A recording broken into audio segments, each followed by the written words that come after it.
এদিকে 4 বছর আগে ময়মনসিংহ থেকে হারিয়ে যায় এক শিশু।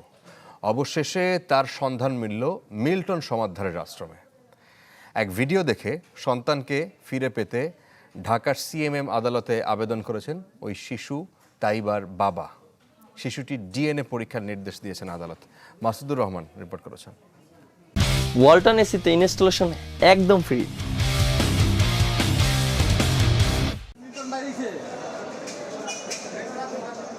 সময়ের আলোচিত সমালোচিত এক চরিত্রের নাম মিল্টন সমাদদার।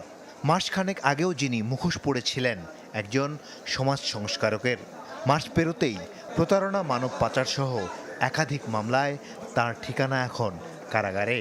এবার ভিন্ন এক গল্পে আলোচনায় মিল্টনের আশ্রম। ময়মনসিংহের তোফাজ্জল হোসেন বছর 4 আগে হারিয়ে যায় একমাত্র সন্তান তাইবা। বহুদিন খুঁজেও মিলছিল না ছোট্ট তাইবার সন্ধান।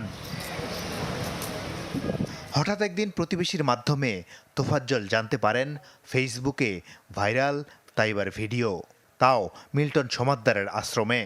সন্তানের খোঁজে এসে মিল্টনের হাতে মার খেয়ে ফিরতে হয় ময়মনসিংহে। মিল্টনের সাম্রাজ্যের পতনের খবরে সন্তান ফেরত পেতে এবার আইনের আশ্রয় নেন তোফাজ্জল।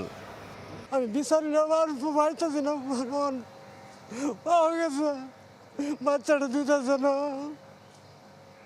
আমি শরীরে লাগছে না, আমি আমার অভিজ্ঞতা নেই।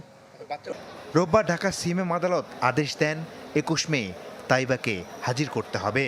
শুধু তাই নয়, তাইবার বাবার পরিচয় নিশ্চিত হতে ডিএনএ টেস্টেরও নির্দেশ দেন আদালত। মিল্টন সমাদদারের এগেনস্টে খুব ফৌজদারি অভিযোগ আসছে এবং তার সেন্টারে বাচ্চাটা আছে এবং তার এখানে যদি বাচ্চাটা থাকে তার লাইফ একটা রিস্ক থেকে যায়। তৎপরপ্রেক্ষিতে যে বাচ্চার বাবার হেফাজতে এই বাচ্চাটা দেওয়ার জন্য আমরা একটা পেয়ার করি। লানেট কোড আমাদের যেই পেয়ারটা ওইটা অ্যালাউ করে বাচ্চা উপস্থিতি 21 তারিখে হিয়ারিংয়ের জন্য দিন নির্ধারণ করে।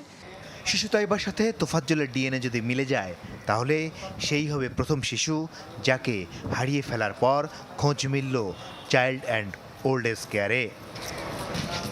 মাসুদুর রহমান, চ্যানেল 24, ঢাকা।